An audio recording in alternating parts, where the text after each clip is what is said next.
Okay. Well, what's kind of happened here is when you get ChatGPT comes out and then Google comes out with Bard. Now they call it Gemini. But what has happened kind of since this summer is that there's been several different programs that have emerged that are AI, but they kind of more focus on the educational field. And so Brisk is one of those. Whereas if you think like ChatGPT and Gemini and all of their AI data that they've been trained on, it is like really general. It's like across all different types of websites, across all different types of information that it collects data on and then tries to spit back an answer for. Well, what's happened here with Brisk and a couple others like Magic School and School AI is they have designed their platforms that have been trained on data that is educationally based. So we're going to look at Brisk here as this one platform, this tool that you can use with your teaching, with your students in the future. But it does some really kind of neat things. And I think it's pretty powerful what you're able to do with it and the tools you can use for free. I did include a link I pinned in the chat. If you pop over there, you'll see the link to their webpage, which is the one that you're seeing here. What's a little bit different about Brisk is that it doesn't really operate based off of this website that you see. Instead, it operates as a Chrome extension. So if you go and you click on add to Chrome for free, it will put that extension up here in your Chrome toolbar. Or if you don't see it right away, it's this black circle one. If you go into the little puzzle piece, once you've installed it, then you make sure that the pin turns blue. You can't see it on here, but it's this puzzle piece up in the corner. And then once you do that, you have Brisk installed then across any window that you have open in Chrome. So I'm going to show you some of the things that you can do with that. And I'm going to actually start on a website. So Brisk, the extension, works on any different website, and it also works in any sort of Google Doc or Google presentation, Google Slides that you have open. And you know you have it activated when you see down here, and you can actually move that little button around, that black B. That is where your Brisk tools live. If it's not showing up here, you can toggle it on and off by pressing that extension up in the top. Once you have that here, now I can use all of these different tools that Brisk has available to it. So I'm going to look here first at the create tools that are underneath there. So if I clicked on this Brisk B and then opened up the create button, you're going to see different tools that pop up that I can use with, and they're all going to be educationally based, right? I can, from this particular website, use it to create a lesson plan. So I'm just going to try that here first to show you what that looks like. So I chose a lesson plan. I can change the language here to any other one that I may want. I'm going to leave it pretty basic here, but you could also choose to align it to a standard. They have different sorts of standards based upon the state that you're in. I'm going to leave it a little more generic and not do the standard here, but you're welcome to tie it to any sort of Minnesota standard that you want to use. And I'm going to make this not one for 9th grade. I'm going to drop it down to 5th. And maybe instead of a 50-minute lesson, I just want a 30-minute lesson here, all about how whales communicate underwater. And it's going to base this lesson plan off of the content that it's getting from this website. So I'm going to click this thing called Brisket, and it will begin generating for me a lesson plan based upon that website. So here it goes, gives it a name, grade level, starts with some objectives, tells you some materials that you would need, gives you not just kind of like the main part of the lesson plan, but also bell ringers and intros, how you might want to do some guided practice or independent practice. And it even closes with some questions that you can ask kids as either you end the class or you're leaving the door with an exit ticket. Now, what's also kind of neat here, right in this document here, this box pops back up, right? And one of the things that you could do if you like what you see here, and again, that's up to you, you know your content. If this looks like good content and you could do something with that, that's fine. If there's part of it that you don't like, this is a Google Doc. It's a Google Doc that you own. You know, maybe I don't want it to ask it this question here. I can just delete that right out of there because it's a Google Doc and now I own it because I brisked it myself. So the other thing that you can do here with this is I want to go and maybe what I need to do here is create an additional thing to go along with this. Like maybe, you know, I want to have some sort of a quiz based off of this as well. So one of the things that I can do right from, again, within the create tools that are right here is maybe make a quiz from it. So if I choose this, it's going to base the quiz off of what's in this Google Doc here. And maybe that's not exactly what I want to do. Let's go back to this article. And instead, let's make the quiz off of this. Now, what's neat here about this is you do get a couple of different question types to ask. You can also choose the number of questions that you wanted to ask. But when I click this next button here, I have the choice of either adding those questions to the Google Doc, or I can choose to create it in a new Google form. So I'm going to do that here and have it create the questions in a new Google form. I just have to click my buttons here to allow it to log in for me, which you're not seeing on your screen, but trust me, it's just a few clicks of a button. And it opens up this Google form for me and starts typing in a quiz right there. And again, because it's a Google thing, I can change any of it that I want to. Now, it automatically makes them so that you have to respond to the particular question that it's required. But not only did it give me the questions, it also gave me the answer key right in there. So now if I were using, for example, Google Classroom also, I could then now just assign this to my kids as a quiz right through Google Classroom. So kind of another cool feature that is part of Brisk is this quiz part. Okay, now not only can you use Brisk on any of these websites, like I said earlier, you can also use it on any content that's in a Google Doc. So let's say that I have this article about the acoustic anatomy of whales, and I want to share this out to my kids as a reading assignment.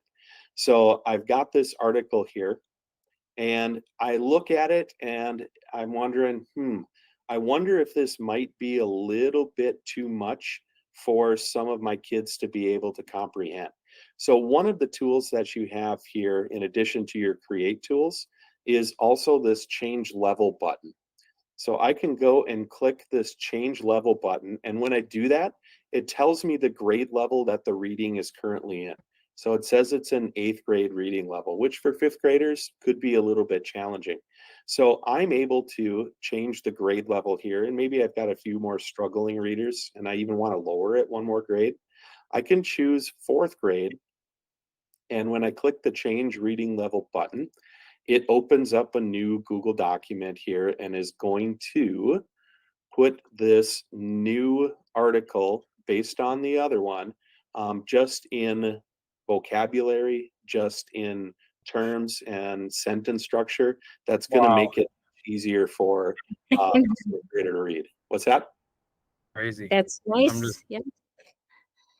It's kind of cool, right? Yeah. And it just did that for me all right in there. And not only that, if I wanted to be able to send kids back to the original, it gives me a link to the original document too. So this change level feature, I show it to you here in a Google Doc, but I wouldn't have had to, because that same feature here is also available on any of these websites as well. And you can do the same thing, and it will include one picture in if you're doing it from a website. So kind of a cool tool that is also available there. Okay, now I'm just gonna try one or two other things here with this. Now, let's say that I have this content again, and I need a presentation. I'm going to do some direct instruction off of this, and I want a Google slide presentation. So I'm going to go into the create here, and presentation is one of those tools that's here. If I choose to do it in presentation, I can change the theme of it. You don't get a whole lot of choices here yet on the themes, but it'll probably get better. And let's say I want to just reduce it down to 5 slides, and I want it to include images and that sort of thing as part of the presentation, right? And I'm going to just say it is about underwater whale communication.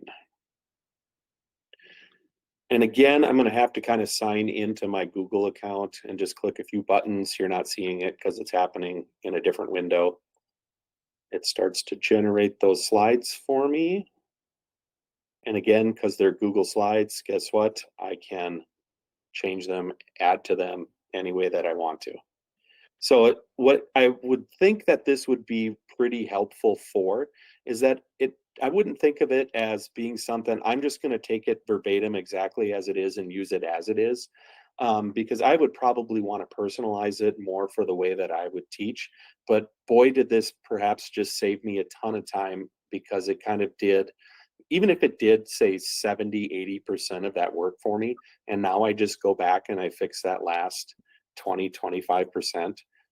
Boy, that would just kind of like make my day, and I'd have a lot more time to do a lot of other things. Now, I also wanted to show you here, like when you do this and it first generates, you have some additional add-ons that you can put in here right away. So maybe you look at this and decide, hey, I want more slides. You just click the more slides button. Or, hey, I would like it to develop a vocabulary list based upon the terms that is used in the slideshow. So again, I can just click add a vocab list to this and Brisk it.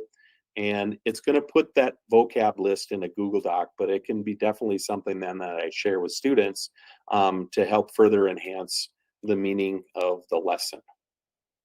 And it's going to work here. There it goes. And it starts spitting out a bunch of vocab words. Okay. Now, what I also am going to show you here about Brisk is that there is also, and actually I should do it from this document here, because one of the things that I definitely hear from a lot of teachers is, okay, if students are going to start to use this, even if they're using ChatGPT, they turn this assignment into me. I want you to imagine this is a student work now that's been submitted to me, and I'm about ready to go in and grade it. Brisk has a couple of tools under the Inspect Writing button. And there's 2 different things here that I'm going to show you. The first one is called Replay. This is the one that I think is probably most important, and the one that I would use most often if I were trying to tell if a student, if this is their original work or not. But I'm also going to caution you, do not use this as the only piece of evidence that you're going to accuse a kid of cheating with, right? Have this just be one piece that you would use to start a conversation with. So I'm going to click this replay tool, and I'm going to click the pause button here really quick.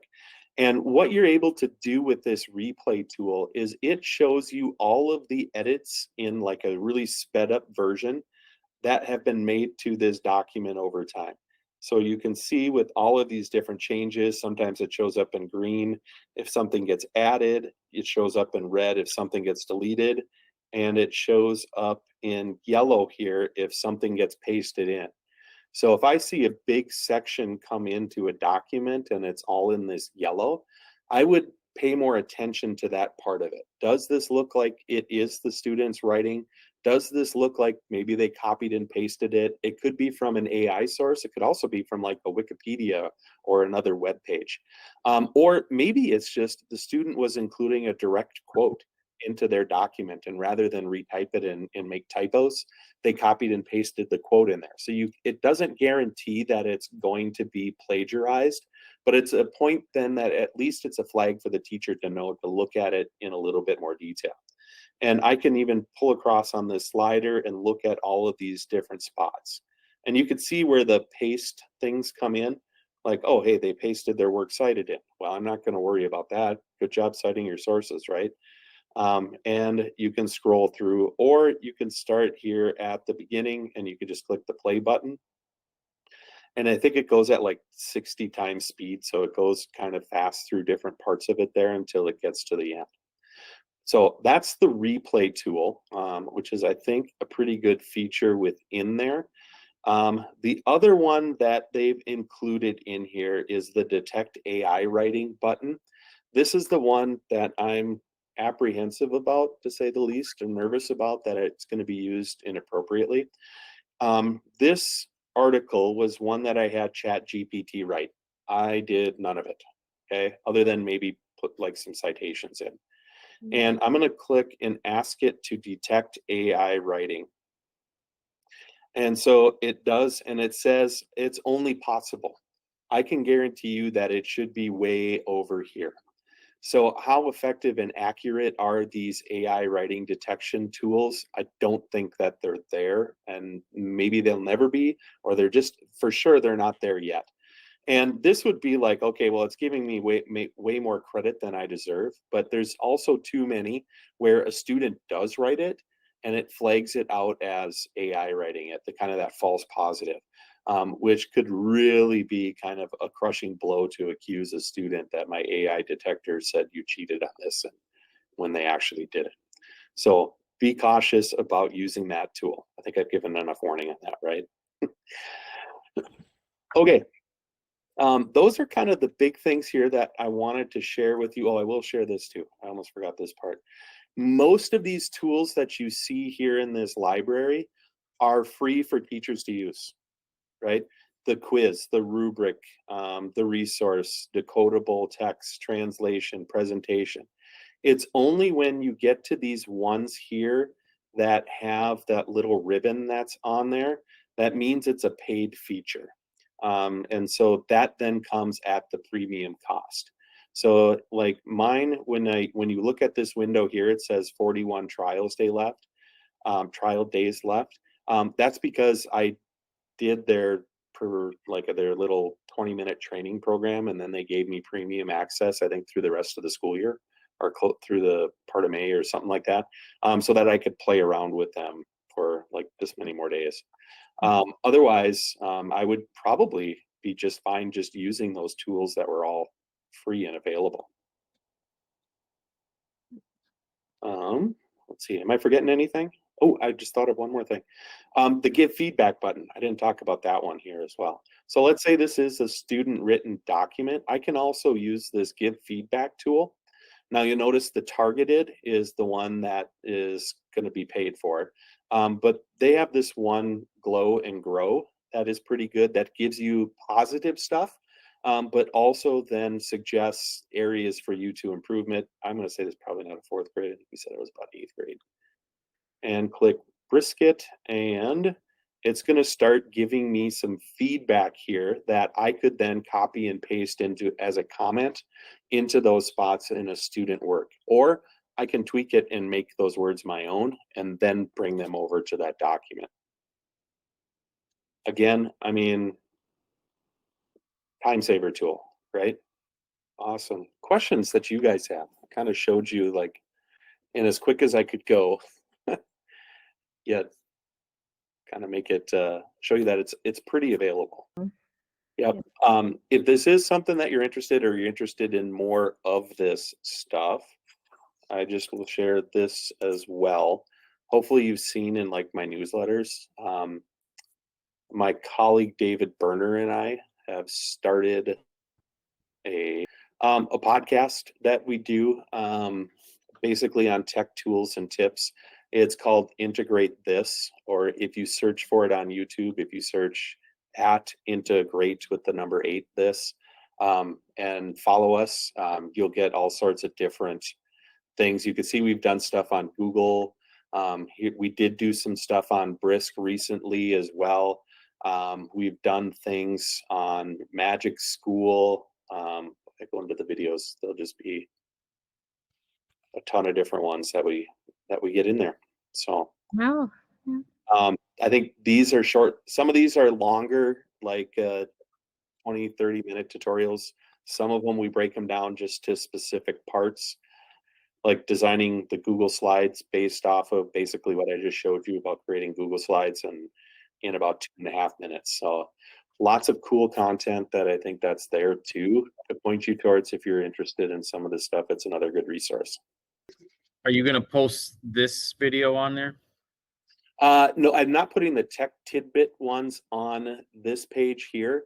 I do also keep tech tidbits, which this is one of those of, and I put those on the ECMAC website. Hold on. And there's a page right here for tech tidbits. I can copy and paste that in there too. This one will get posted on there.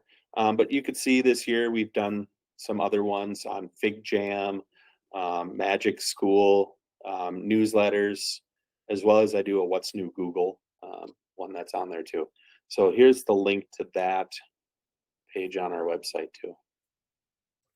All right. Well, thanks for joining me, everyone. Have a good rest of the week.